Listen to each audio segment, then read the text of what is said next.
comment allez-vous par ce beau temps? Bonjour. Salut Henri. Bonjour. Tu vas bien? Ça va? Ouais. Ça va? Ça va? Ça va? Olivier? Ça va et toi? Ouais, pleine forme. Bonjour. Bonjour. Bonjour. Je suis déjà maquillé, donc je pense qu'il y a juste un petit raccord à faire. Génial, parfait, je vous emmène.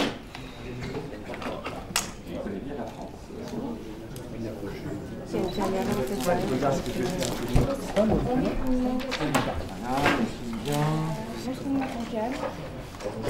Très bien, Bruno Le Maire, je vous propose de vous présenter. Merci Henri Vernet, merci à tous de m'accueillir. Je voudrais commencer en ayant moi aussi un mot pour vos deux collègues qui ont été grièvement blessés hier, et en particulier pour Frédéric Guerchel, que je connais bien, en souhaitant à chacun d'eux un rétablissement le plus rapide possible. Je suis député de l'Eure, élu pour la première fois en 2007, donc c'est mon deuxième mandat. Et je suis candidat à la primaire de la droite et du centre, avec une candidature très enthousiaste et une volonté de porter un renouveau politique. Vous dire tout le plaisir que j'ai à pouvoir échanger avec vous et avec la Fondation pour l'innovation politique ce matin. Ça nous permettra d'aller au fond d'un certain nombre de sujets. Je voudrais vous interroger sur un choix stratégique qui a été fait par la France et qui est très coûteux, qui est celui de défendre l'exploitation familiale, fragmentée, et qui amène les agriculteurs dans une impasse économique. Est-ce qu'on veut, oui ou non, garder une agriculture en France? Aujourd'hui, la question, elle est posée.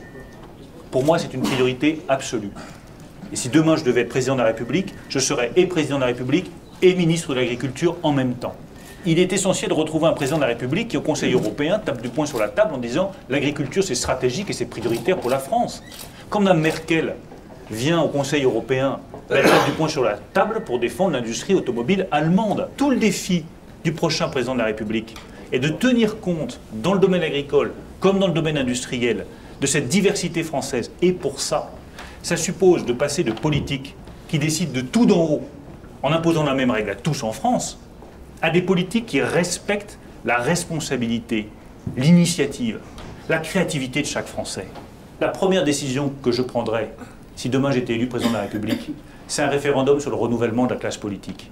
Mettre fin au cumul des mandats, limiter le nombre de mandats dans le temps, obliger les hauts fonctionnaires qui font de la politique à démissionner de la fonction publique une fois qu'ils sont élus, réduire le nombre de députés, réduire le nombre de sénateurs, faire la transparence sur le casier judiciaire. Pourquoi?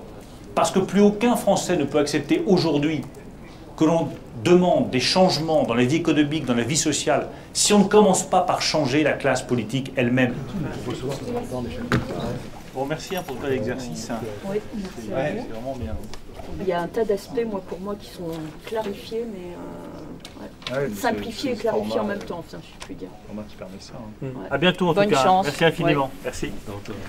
Salut Olivier. Très vite on se tient au courant. Ouais, ça marche. Au revoir. Au revoir, monsieur. Au revoir. L'équipe de la Fondapol. D'accord, très bien. Au revoir, monsieur. Bon courage. Merci.